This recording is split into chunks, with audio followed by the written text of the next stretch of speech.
जय माता दी। अल्टीमेट ज्ञान में आपका हार्दिक स्वागत है। दोस्तों, एक गुरुजी के दो शिष्य थे और उन शिष्यों ने पूछ लिया, गुरुजी आप बहुत सी बातें बताते रहते हैं, हमें यह बताओ कि सिद्धि कैसे प्राप्त की जाती है और सिद्धि प्राप्त करने का असली राज क्या है। गुरुजी ने दोनों से कहा, अपने शिष्यों से, कि नदी के पार एक आम का पेड़ है, वहां से दोनों एक एक आम तोड़ करके ले आए, तब मैं सिद्धि का राज बता दूंगा। दोनों चले गए। नदी में पानी था, पर इतना भी नहीं था कि नदी को पार ना किया जा सके। एक शिष्य पानी को देख करके रुक गया और वहीं से वापस आ गया और कहने लगा, गुरुजी नदी में तो पानी भरा हुआ है, मैं पार कैसे जाऊं। जबकि दूसरा शिष्य नदी को पार किया और वहां से आम के पेड़ से एक आम लेकर के गुरुजी के समक्ष आ गया।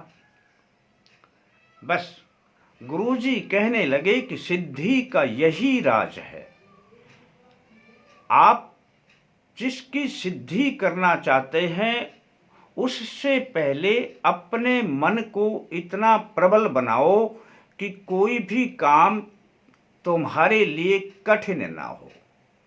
अगर तुम अपने काम में ही रुक गए तो कभी सिद्धि प्राप्त नहीं हो सकती।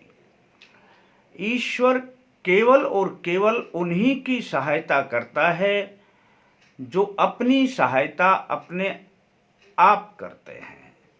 दोस्तों, इसी का मैं आपको एक सूत्र बता रहा हूं। यदि आप इस सूत्र पर चलेंगे तो आपको सिद्धि शीघ्र मिलने लग जाएगी। बड़ा आसान सूत्र है।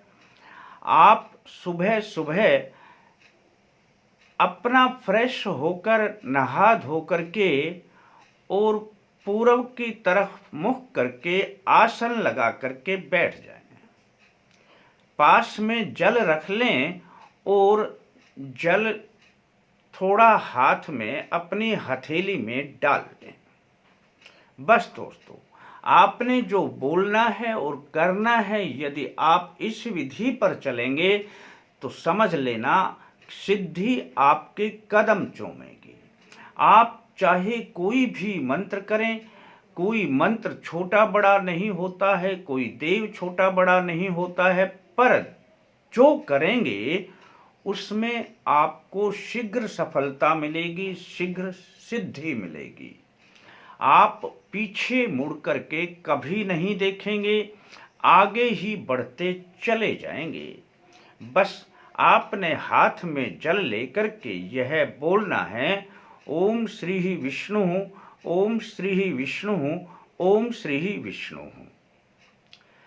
हे परम पिता परमेश्वर, मैं प्रकृति रचित इस शरीर के सभी अभावों को पार करता हुआ, सभी मलिनताओं और दुर्बलताओं की बेड़ियों को काटता हुआ, अपनी आत्मा की शक्ति को जागृत करके ही रहूंगा। बस यह आपने बोलना है और यह बोलने के बाद आपने जल को नीचे गिरा देना है पृथ्वी पर। इतना करने के पश्चात आपने लंबी श्वास लेनी है और श्वास लंबा लेने के बाद श्वास को छोड़ते हुए ओम की ध्वनि का उत्पादन करना है। जैसे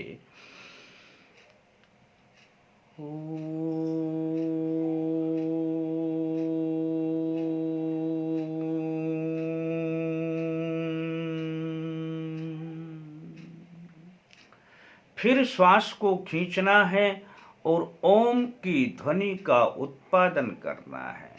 ऐसा कम से कम 11 बार करना है। दोस्तों, आपकी आत्मा का जो बल जागृत होगा, उसी से आपकी जो आप सिद्धि करना चाहते हैं, जिस मंत्र की करना चाहते हैं, ईश्वर तभी सहयोग करेंगे जब आप अपने आत्मा के बल का सहारा लेंगे। आप यह प्रयोग शुरू कर दें। किस दिन से शुरू करें? किसी दिन से शुरू कर सकते हैं। आप किसी भी दिन से शुरू करें तो कम से कम लगातार इसे 11 दिन तो कम से कम कर लें।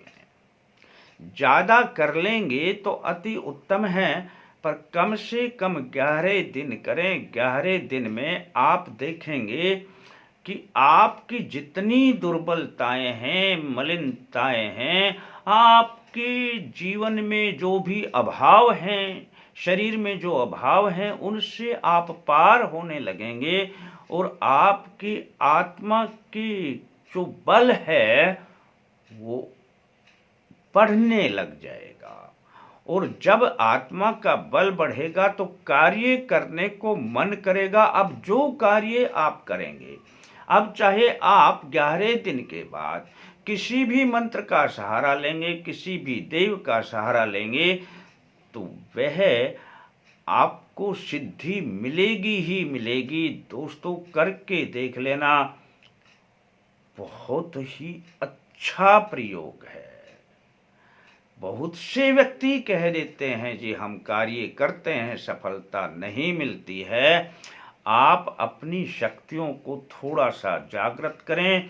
ईश्वर उन्हीं का साथ देता है जो अपनी सहायता खुद करते हैं। ऐसा करें और इसका लाभ उठाएं। अच्छा लगता है अपने यार दोस्तों को बताएं।